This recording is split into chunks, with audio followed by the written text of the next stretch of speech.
E aí, pessoal do primeiro ano? Bom, na atividade da primeira semana, né, dessa quarentena em casa, eu havia pedido para vocês, solicitado que vocês fizessem as questões da página 167 a 170, deveria ser, mas aí agora eu fui consultar lá no Classroom e eu coloquei até 169, mas não tem problema, tá? E as questões da página 172 e 17 a 174, beleza? Até onde eu me recordo, eu acho que nós já havíamos começado a correção da página 167. Se não me engano, nós corrigimos a questão número 1 e 2, acho que até a 3. Mas vamos só relembrar. Então, na questão número 1, tinha um trecho extraído do texto A Terceira Margem do Rio, do João Guimarães Rosa. Nesse trecho, o narrador descreve o momento em que o pai, de posse de sua canoa, se despede da família. E daí, a partir desse trecho, era para observar a frase em negrito que está escrito assim: cê vai ou cê fica, você nunca volte. Então, cê ou cê e você. E de acordo com essa parte negritada, é pra gente responder o que essa parte ela traz pro texto, pro conto. Então, qual que é a responsabilidade dela ali no texto. E daí na questão número 1, a alternativa correta é a letra D. Esse cê vai ou cê fique, você nunca volte, é para indicar um nível de formalidade e de distanciamento da mãe em relação ao pai, pois o pronome varia do menos ao mais formal. Então tá assim, o cê, que é o menos formal, depois o cê e você. Então, pela situação deles, contexto, né, região, enfim, o C, que seria a expressão mais informal. Então, no caso, ela estaria mais próxima desse pai que está deixando essa família, né? Esse trecho aí, esse conto é sobre isso. E depois, o C, ela tá cada vez se distanciando, que ela está formalizando mais ainda. Ela tá uma voz do menos formal, aqui ainda tá informal, e o você, que é a parte formal. Então, quando ela fala, você nunca volte, então ela já se distanciou para expressar isso, tá? Então, número 1, a questão alternativa correta, letra D, tá? Então, indicar o nível de formalidade, né, do menos formal ao mais formal, para mostrar esse distanciamento da mãe com o pai em relação ao pai, e daí esse pronome então foi variando, beleza? Então, número 2, lê este texto do Haroldo Campos. Defesa da inventividade popular contra os burocratas da sensibilidade que querem impingir ao povo caritativamente uma arte oficial, de boa consciência e ideologicamente retificada, dirigida. Mas o povo cria, o povo engenha, o povo cavila, o povo inventa línguas, na malícia da maestria, no matreiro da maravilha. O visgo do improviso tateando a travessia, azeitava o eixo do sol, o povo é o melhor artífice. Então, a partir desse trecho, desse texto do Haroldo Campos, falando sobre língua, sobre essa inventividade que o povo, ele cria, né? São chamados neologismos, novas palavras. A partir disso, é para identificar que aqui tinha os vários excertos, né? Da letra A à letra E. Quais esses fragmentos não exemplificam o posicionamento do autor desse texto relativamente aos usos da língua. Então, qual que não exemplifica? Letra D também, tá?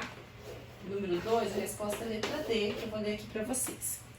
Pátria não é só espaço geográfico, é histórico e até melódico. O momento em que a língua portuguesa virou brasileira foi atravessado pela memória e pelos sons dos povos que nos constituíram em séculos de uso, tantas vezes musical do idioma. Somos o mérito de nossos erros coletivos de português, ainda mais do tom que damos à fala.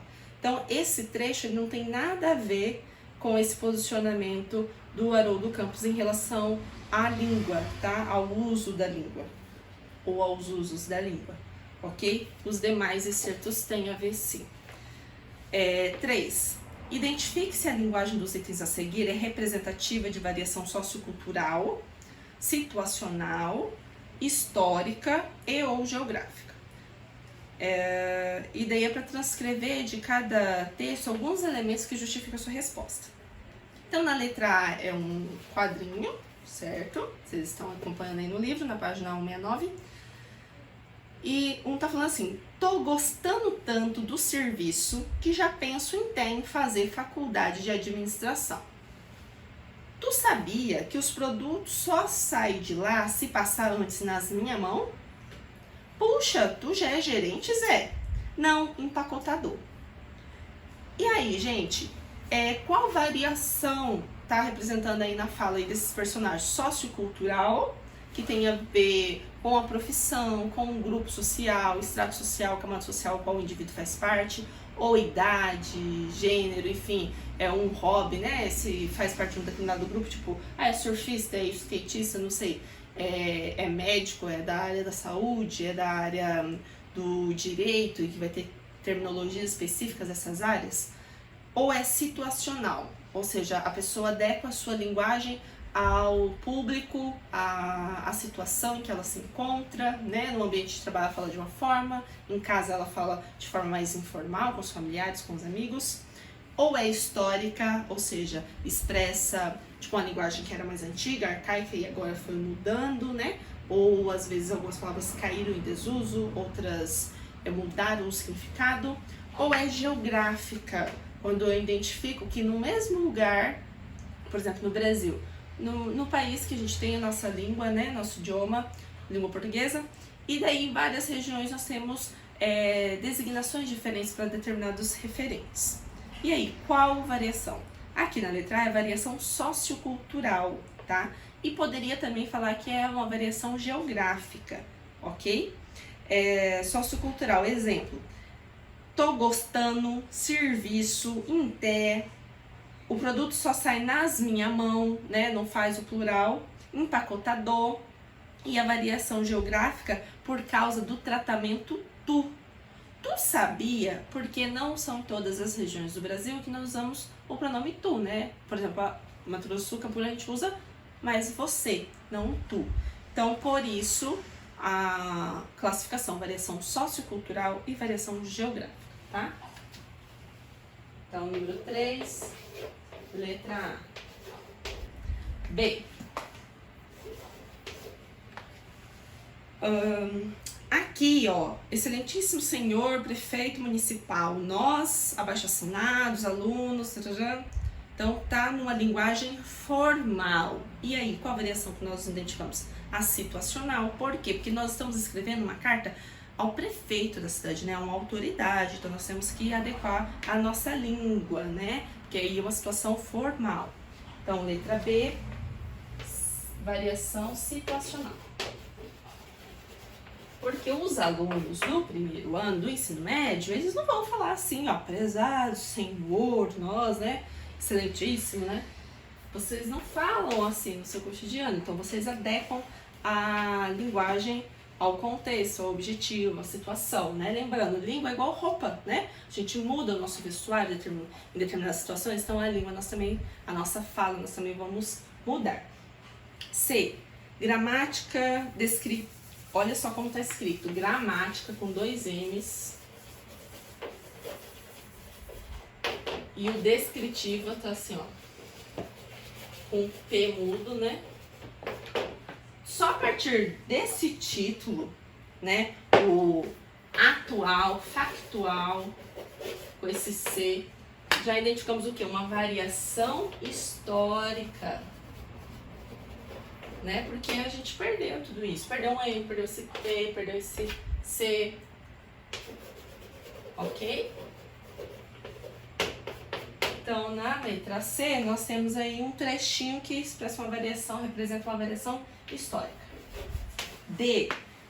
Oi, Su, e aí, beleza? Então, menina, e daí continua aí uma mensagem. E aí, qual variação que vai ser? Ela vai ser tanto sociocultural. Por quê? Porque parece que são jovens conversando, né? E aí, beleza, né? E também situacional. Por quê? Porque se eu tô conversando entre amigas, eu vou usar determinadas palavras, determinados termos, né? Até o tom de voz, enfim. Ó, vamos terminar de ler, ó. Então, menino, o Fred mandou a gravação da balada do seu nível. Ó, esse nível, né? Então, tá adequando a situação, porque eu tô numa situação informal, então eu não preciso de formalidades aqui. E a sociocultural, porque provavelmente trata-se de uma jovem, um adolescente conversando, né? Ó, tá falando sobre festa, ela fala arrasou, detonou, beleza? Esse beleza, né? Essa gíria aí mais informal. Número 4, lá na página 170, nós temos um casal aí assistindo na TV, ó. Estás a ouvir? Acabei de dizer que a minha mãe vem passar um mês conosco, que os miúdos foram para a discoteca e que o teu carro está a arder. Olha só esse conosco aí, ó, com 2 N's. Já causa, né, uma estranheza. Letra A. Que elementos da fala da personagem evidenciam que essa charge foi publicada em Portugal e não no Brasil? Esse conosco, o início lá, estás por vir, porque no Brasil a gente não fala assim, ou estás a ouvir, perdão, miúdos,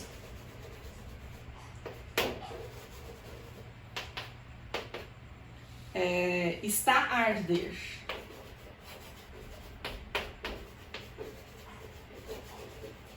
São expressões usadas lá em Portugal. B. Caso o livro do qual foi extraída a charge viesse a ser publicado no Brasil, que alterações seriam necessárias para adaptar a linguagem ao português brasileiro? Então, por exemplo, em vez de estás a ouvir, o que a gente poderia colocar? Você está me ouvindo ou você está ouvindo, né? Então, isso aqui é a resposta da letra A, beleza? B. Você está ouvindo?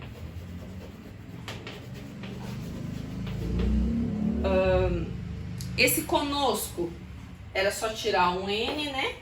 Esse miúdos, gente, aí significa crianças, meninos. Então, ia ser meninos, né? A gente ia ter que pôr meninos ou crianças. E esse está a arder, está pegando fogo, né? Nós falaríamos, a gente não fala está a arder, né? Tipo, nossa, tá muito quente hoje, né? Parece que tá pegando fogo, não é? Ai, está a arder. A gente não fala assim. Ok? Ficaria assim a nossa adaptação. Número 5. O escritor Carlos Drummond de Andrade produziu uma crônica na qual usou propositadamente uma linguagem desatualizada, com muitos arcaísmos, isto é, palavras e expressões ultrapassadas. Leia um trecho dessa crônica. Essa crônica é muito legal, antigamente. É legal ler ela assim na íntegra, tá? E daí tem várias palavras, né, várias expressões que a gente parece que nunca ouviu falar. Então, letra A, atualize as expressões a seguir, são as expressões retiradas desse trecho, e use palavras e frases de sua linguagem cotidiana, sua, você, aluno, até mesmo pode ser gírias, tá? Para explicá-las, o que elas significam. Então, frase 1, faziam-lhes pé de alferes. O que fazia-lhe pé de alferes? O que é isso, professor? Então, faziam-lhe pé de alferes namoravam, tá? 2, arrastando a asa. O que é arrastar a asa? É tentar conquistar alguém, né? Então, tá paquerando, digamos assim. Flertando. Frase 3, ficavam debaixo do balaio. Aí, debaixo do balaio, eles eram ignorados. Os rapazes ficavam lá tentando paquerar as moças, né? Que é disso que fala o texto, né? Antigamente. E daí eles eram ignorados, eles ficavam no gelo, né? Tomavam toco. 4, levavam tábua. Então, eram recusados. Aí sim, né? Tem mais a ver, de levar toco, né? Eles eram recusados. Levavam fora. 5, ensinar Padre Nosso ao vigário. O que é ensinar Padre Nosso ao vigário? É ter pretensão de ensinar alguém algo que ele já sabe, né? E sabe muito bem.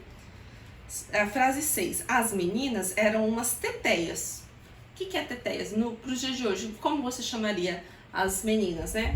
Elas eram gatas, atraentes, bonitas, né? Lindas, maravilhosas, enfim. Isso na letra A, então era para explicar as frases, né? Traduzir elas para os dias de hoje, né? Com as palavras que você usa no seu cotidiano, poderia ser gírias.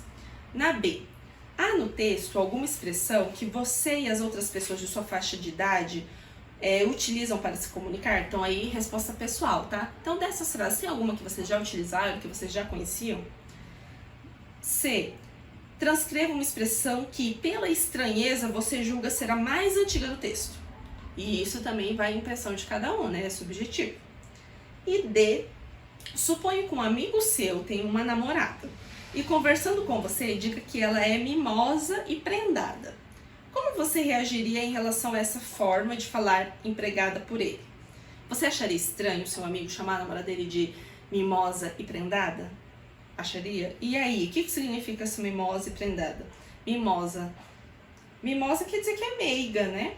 E prendada, que ela sabe fazer muitas coisas, enfim.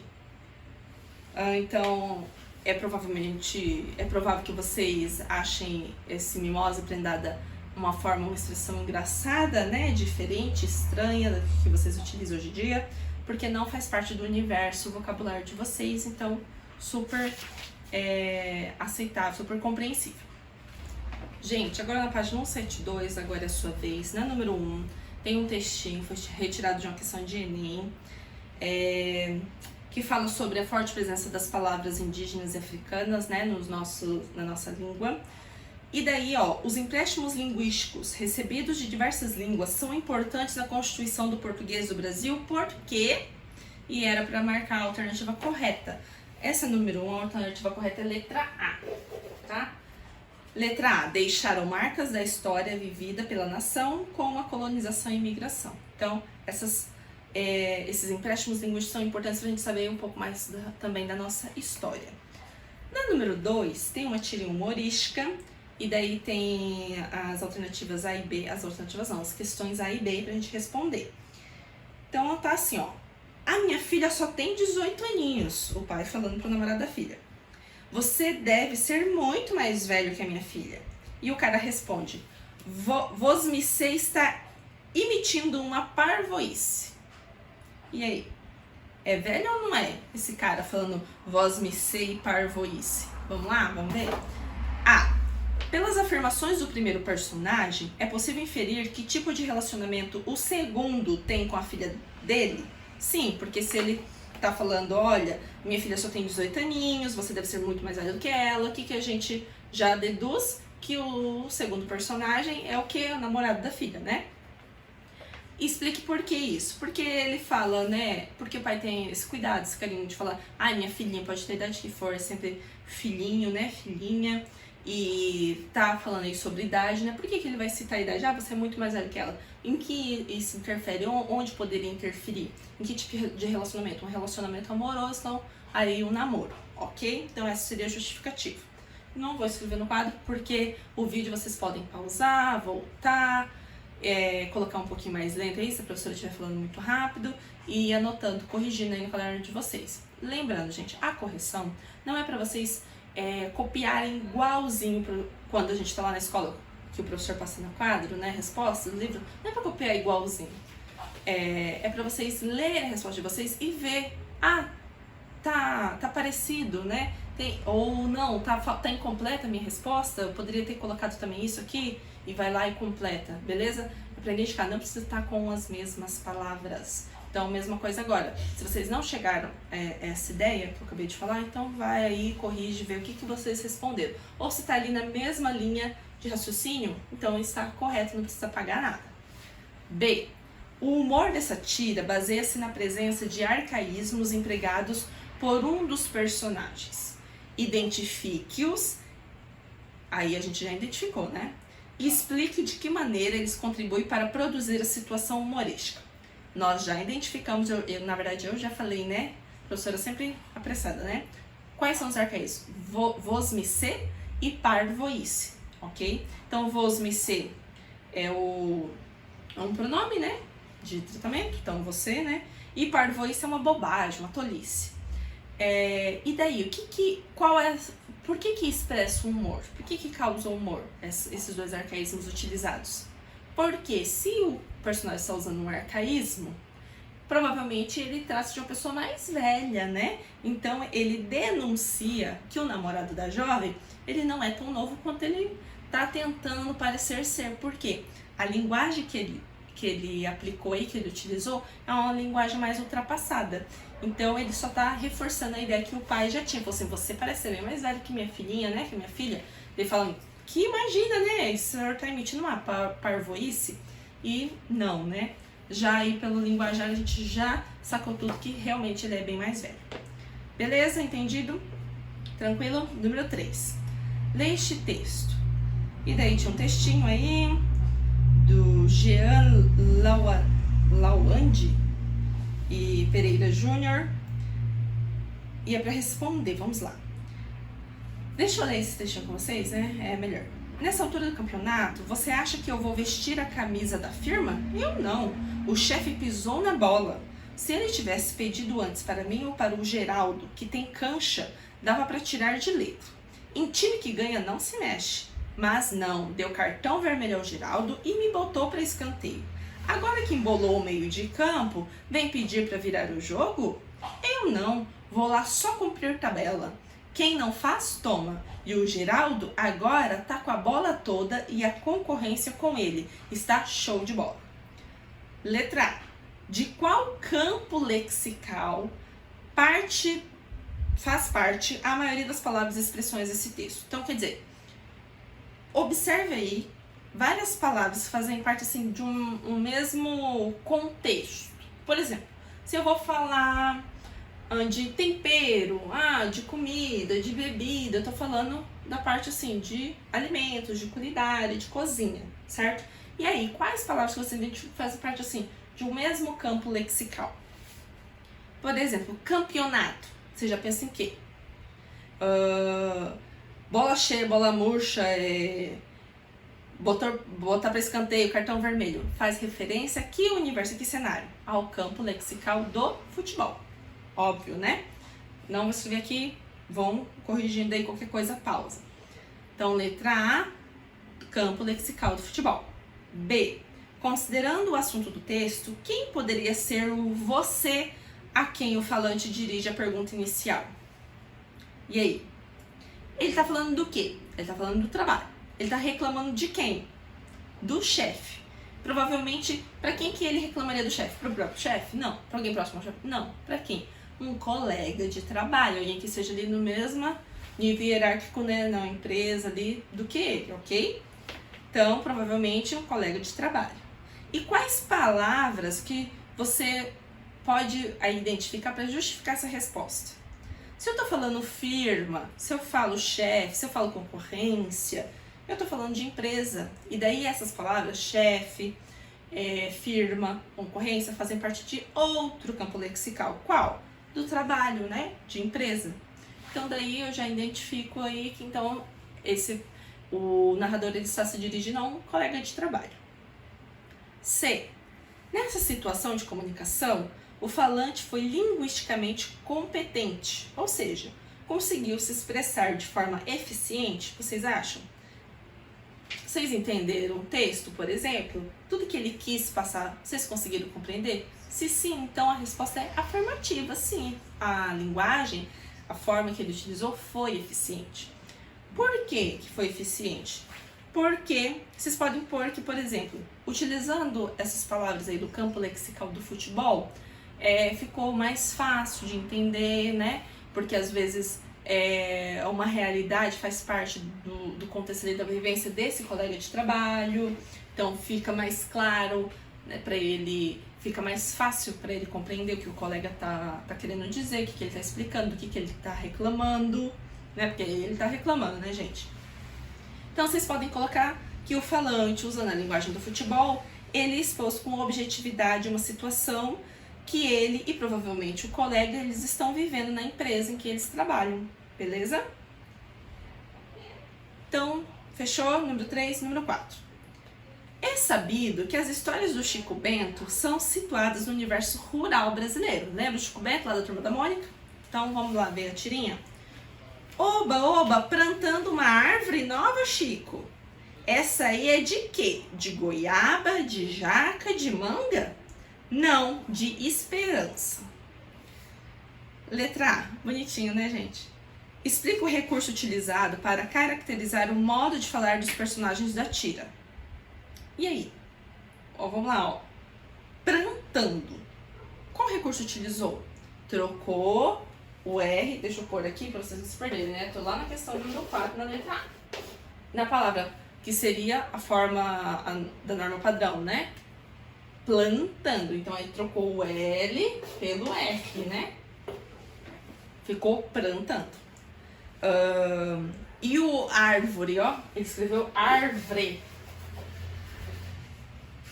em vez de árvore.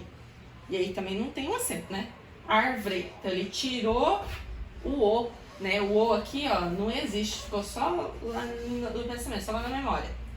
Tirou o O. Ocultou ali a vogal O. Pra quem preferir O, O, não sei. Essa aí é de quê? Em vez de ele usar a preposição de, né, com a letra E, ele usou de. Ele troca o E por I.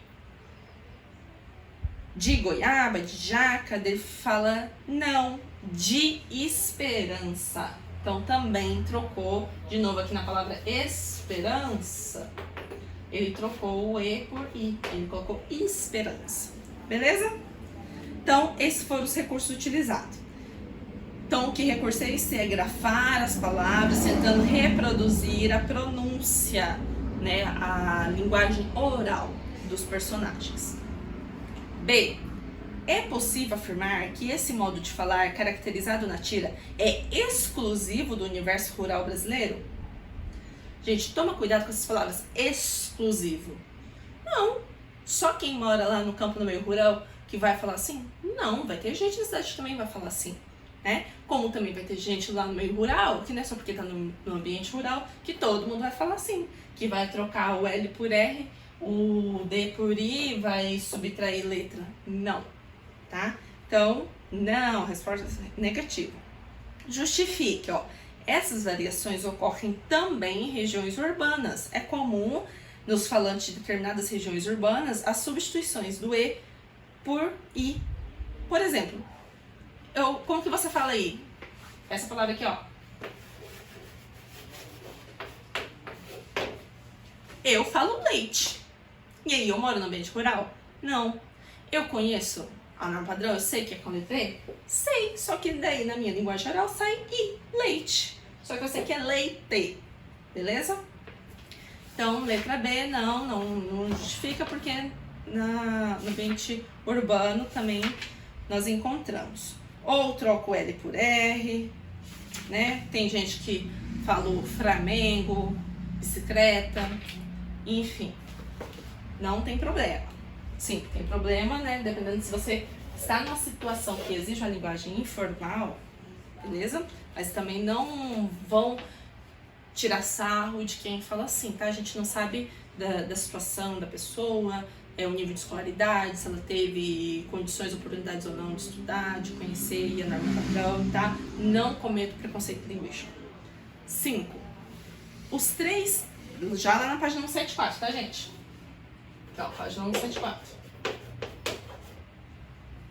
Os três textos a seguir tratam do mesmo tema, o emprego de palavras e expressões estrangeiras na língua portuguesa. Leiam-os e respondam aos itens de A a D. Então, vocês já leram aí, texto 1 não tem tradução, é o título. Texto 2 é da Folha de São Paulo, né? Texto 3, a versão dos afogados, novas comédias da vida pública. Então, deve ser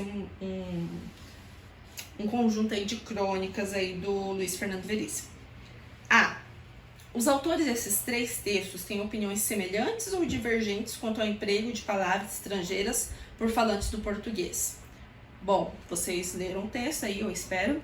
Então, letra A, as opiniões dos autores são semelhantes, tá? Os três criticam o uso excessivo ou inadequado dos termos estrangeiros. Essa é a resposta da letra A. B. Com que intenção o autor do texto 1 emprega as expressões pra chuchu e esse negócio? E aí? que ele fala aqui, ó, amor lá no morro é amor pra chuchu. As rimas do morro não são I love you. E esse negócio de alô, alô boy, alô Johnny, só pode ser conversa de telefone.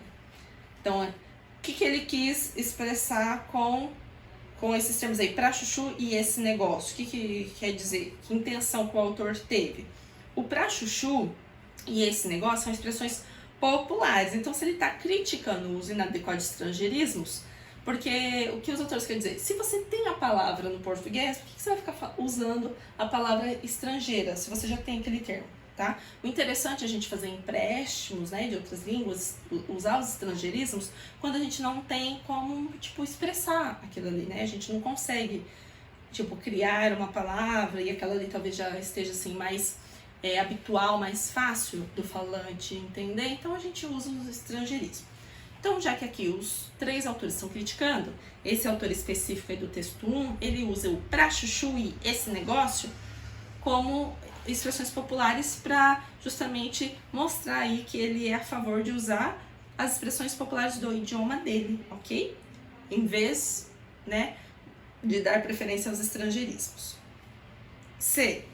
Porque, segundo o autor do texto 3, o emprego dowsizeado impressionaria os vizinhos. Que ele fala assim, ó, o empresário moderno não demite mais, faz um downsizing, ou redimensionamento para baixo da sua empresa. O empregado pode dizer em casa que não perdeu o emprego, foi dowsizeado, e assim impressionar os vizinhos. Por quê? Porque provavelmente os vizinhos, eles desconhecem esse termo, né? Essa expressão. Então, em vez de você falar que você foi mandado embora, que você está desempregado, você fala esse termo aí no estrangeiro, e daí os vizinhos não vão entender, vão achar que, sei lá, você subiu de cargo, você mudou, né, de patente ali dentro da empresa, vão achar algo chique, bonito. Então, letra C, ser demitido em português é algo constrangedor, humilhante. Mas quando o empregado é demitido em inglês, as pessoas, não sabendo o que significa, supõem que o fato ocorrido com ele tenha sido algo importante, algo chique. Letra D. Que recurso o autor do texto 2 emprega para deixar claro seu posicionamento em relação ao uso de palavras estrangeiras no cotidiano? Lá no texto 2, o que ele fala? Ele reproduz na última frase, que é aqui, ó, e viva o verbo, em vez dele falar to be, ele colocou assim, to be, né? Porque o acento agudo aqui, né? Som aberto, to be, em vez de falar to be, né? Lembra lá? Verbo to be, em inglês. Então por que o que ele quis dizer? Qual que é o posicionamento dele?